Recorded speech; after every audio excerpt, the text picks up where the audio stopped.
Hello friends, welcome to Plum Kitchen Tamil. நம்ம இந்த வீடியோல பார்க்க போற ரெசிபி இட்லி மாவு போண்டா. இன்ஸ்டன்ட்டா நம்மள்ட்ட இருக்கிற இட்லி மாவு வச்சு இந்த போண்டா போட்டுறலாம். ஒரு நல்ல டீ டைம் ஸ்நாக்ஸா இருக்கும்.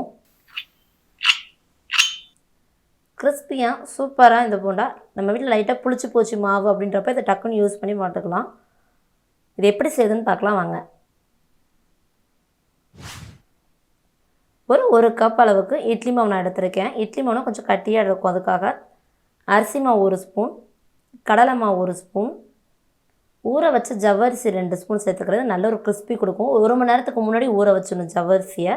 கடலைப்பருப்பும் அதே மாதிரி 1 டேபிள் ஸ்பூன் கடலைப்பருப்பை 1 மணி நேரத்துக்கு முன்னாடியே ஊற வச்சு தண்ணி வடித்து எடுத்துருக்கேன். பச்சை மிளகாய் 1, வெங்காயம் ஒரு பெரிய வெங்காயம் பொடியாக நறுக்கின வெங்காயம், கருவேப்பிலை கொஞ்சம், கொத்தமல்லி கொஞ்சம் நல்லா பொடியாக நறுக்கின கொத்தமல்லி, உப்பு இந்த மேலே போட்டுறதுக்கு தேவையான உப்பு நம்ம இட்லி மாவில் ஆல்ரெடி உப்பு இருக்கும் பார்த்து போட்டுக்கணும். நம்ம கலந்துட்டு தண்ணியாக இருக்குது இந்த மாதிரினா இன்னும் கொஞ்சம் மாவு ஆட் பண்ணி நல்லா கட்டியாக பிசைஞ்சுக்கலாம். கடல மாவும் அரிசியுமே ஈக்குவலண்ட்டாக கலந்துக்கலாம். இங்கே பாருங்கள் நல்லா கட்டியாக கலந்துக்கலாம். போண்டா போடுற அளவுக்கு எண்ணெய் நல்லா ஹீட் பண்ணி மீடியம் ஃப்ளேமில் வச்சு போண்டா போடலாம். ரொம்ப கிறிஸ்பியாக டக்குன்னு நம்ம வீட்டில் யாராவது ரிலேஷன்ஸ் வந்தாவோ இல்லை நம்ம குழந்தைங்க ஏதாவது ஸ்நாக்ஸ் வேணும்னு கேட்குறாங்களோ உடனே பண்ணிடலாம்.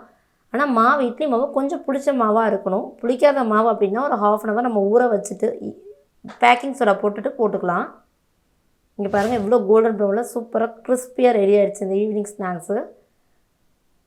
ரொம்ப சிம்பிள் இன்க்ரீடியன்ஸை வச்சு ரொம்ப டேஸ்டியான ஒரு போண்டா இது.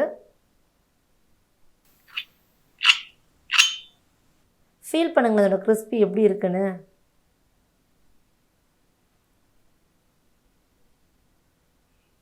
ஊற வச்ச கடலைப்பருப்பு சேர்த்துக்கனால நல்லா மொறுன்னு சாப்பிட்றப்ப அவ்வளோ நல்லாயிருக்கும்.